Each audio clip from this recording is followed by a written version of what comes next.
Well, another WWE pay-per-view in the books, as always. And to be completely honest, when they said historical, wow, they really gone subpar. Well, last night was Evolution as of this recording. The quote-unquote first ever all-women's pay-per-view, even though that there's many promotions that did all-female pay-per-views and supercards a la All Japan Women's Pro Wrestling. Look that up. But WWE has an initiative to hold because reasons. And I know I've been talking about this pay-per-view and I've been complaining about it right from the very start for very good reasons. And I predicted that this was going to be a main event and it was going to be completely subpar. And I know I've been beating as a dead horse, but I have a right to say what people need to hear as opposed to want to hear. Because honestly, I was hoping this pay-per-view could be historical as WWE has keep pushing it out to be. But to be honest, it's just a little bit subpar. But all that being said, Evolution was a kind of bit of a mixed bag, if you ask me. There was some good matches with some good build-up, and there were some other matches that were just basically run-of-the-mill. I'm talking about like very filler matches without any build-up, with any storyline whatsoever. They just put it in there for the sake of putting it in there. So I'm giving my thoughts on this. The very first match that started off, Lita and Trish Stratus against Alicia Fox and Mickie James, I didn't care much of it. The Battle Royal, it was a very fun Battle Royal, I'm not gonna lie to you. There were some certain spots that I enjoyed, like there was a very good spot that I really enjoy was Ember Moon and Asuka, and everybody was chanting NXT, and the end of it, the outcome, like Nia Jax was the winner. I mean, really, that was just terrible booking, to be honest with you, just absolute terrible booking.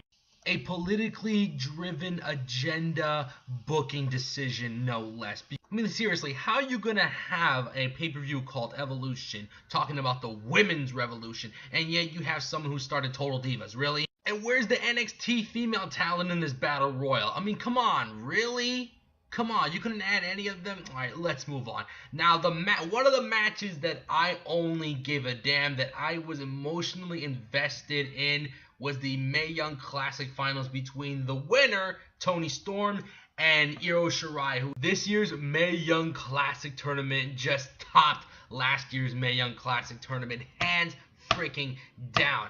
This match kicked ass, and that should have been the main event in the first place, because that right there is the real women's revolution. And Toni Storm going from third place runner-up now to being the winner of this year's Mae Young Classic.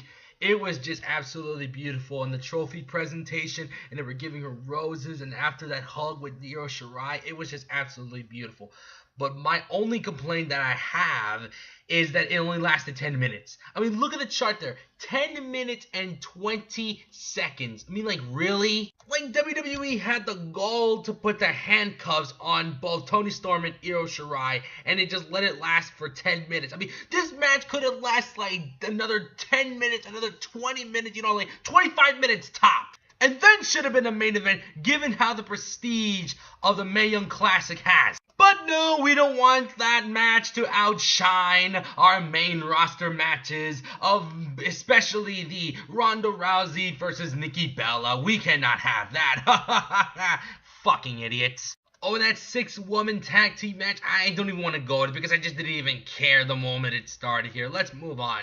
Kairi Sane versus Shayna Baszler for the NXT Women's Championship.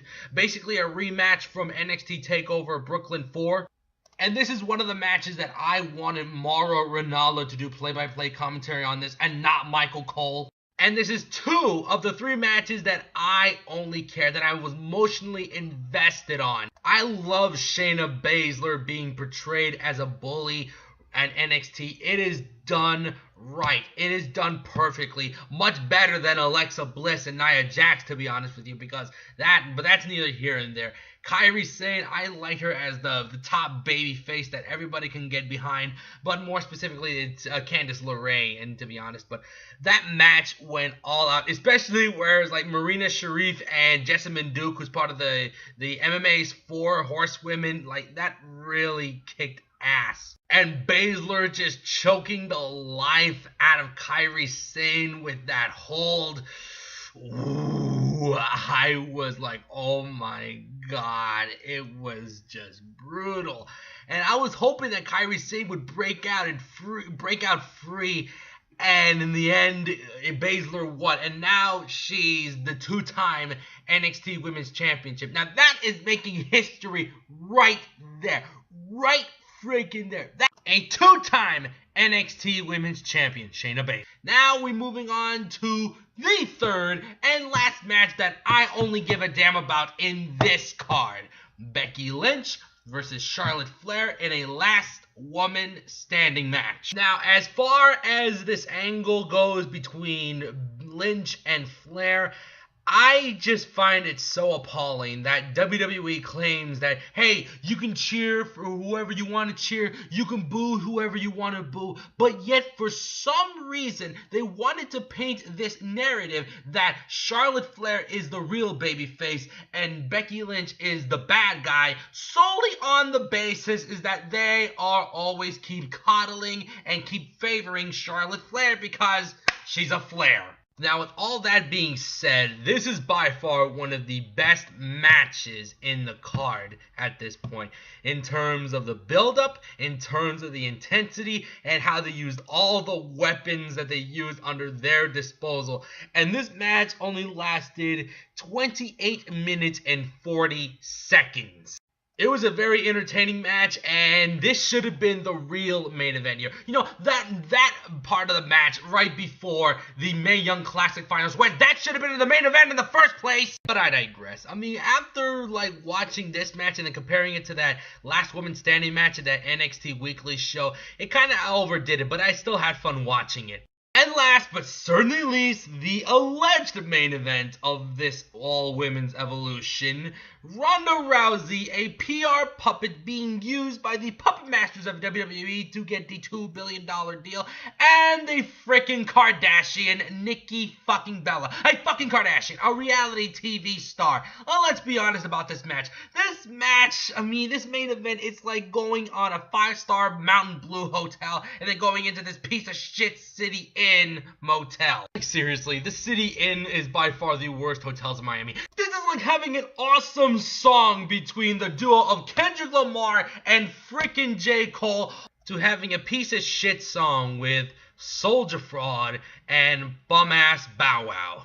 That is not an upgrade. Having said all of that, WWE always claimed to have the women's revolution, we're changing the game, yet you brought in a PR puppet and a reality TV star that had nothing to do with the women's revolution whatsoever, and then you put them in the main event. What does that tell you? It tells you that WWE Creative have zero creativity and give zero fucks about the women that they have under their talent payroll. And to some of the fangirls that are part of the Bella army that are gonna go on and attack me and claim that, oh, Nikki Bella deserves to have this main event, she deserves to be in it because she's part of the women's revolution, just shut up. Shut the hell up. You are part of the problem. Now, with that being said, it's 15 minutes. Actually, 14 minutes and 15 seconds to be specific. I mean, like 10 minutes. You give this match 10 freaking minutes. That just completely humanizes Ronda Rousey.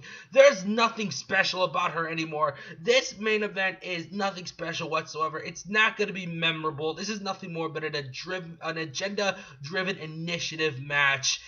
I fucking hate this. They just killed it for me. 3 matches that I only cared about. That should have been a main event. But this is just absolutely crap. Overall, I'm not gonna lie, this pay-per-view should have had so much promise. They should have made history. But of course, WWE Creative, as always, they're creatively bankrupt, and they can give zero fucks less about this match. It's just Sub-Parr at this point.